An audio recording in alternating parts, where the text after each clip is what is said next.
the greenery of the place is what strikes you. And then there we have this very extensive backwater system in the state. Communities live along the waterways, so fishing, both inland fishing and ocean fishing, has been a key element, a part of cultural life, community life in Kerala. The fishing communities that I've spoken to, they revere the ocean. They view the ocean as what they call Kadalam Amma, which means ocean mother.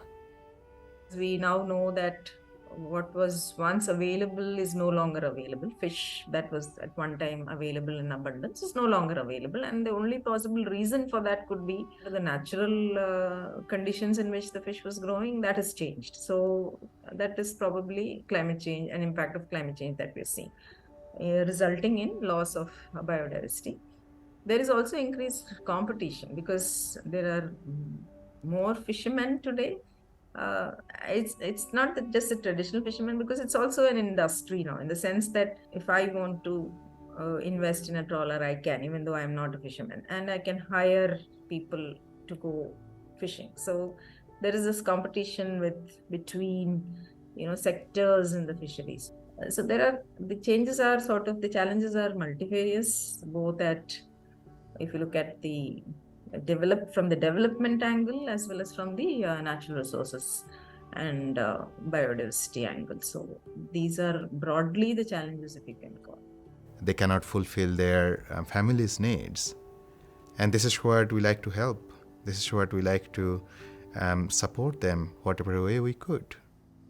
India has been progressed quite massively with mobile technology.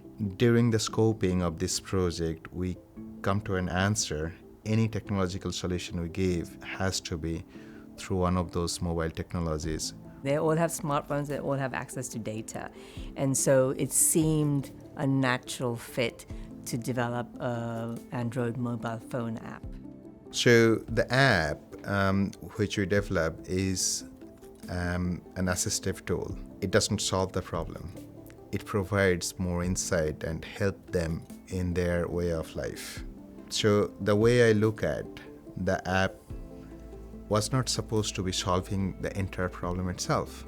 Rather than it's an assistive tool with which they can have better efficiency and better insight on the process itself.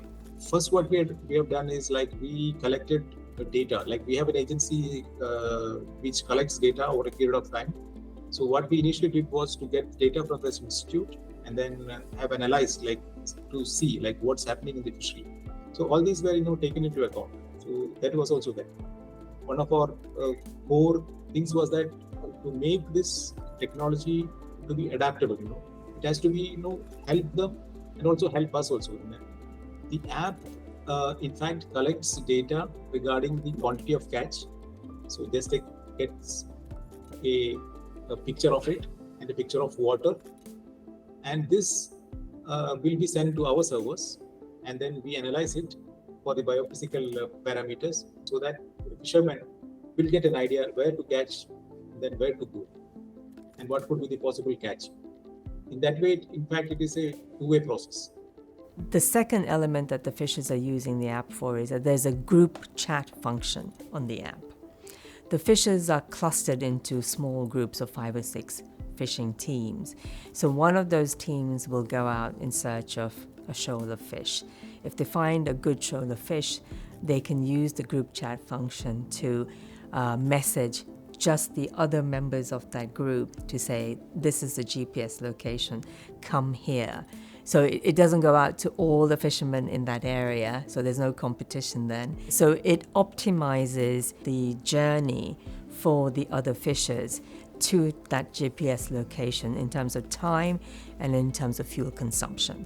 The few fishermen that have used it have found it useful. There are elements that we need to finesse. We need to make sure that they're getting the weather advisories in a timely fashion. So we're working on those issues.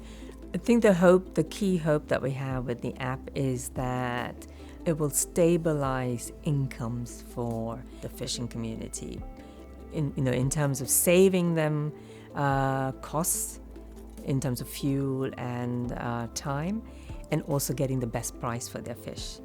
The challenges of climate change and the anthropogenic factors are not going away. So we need to give marginalized communities accessible tools that they can at least help mitigate some of those challenges.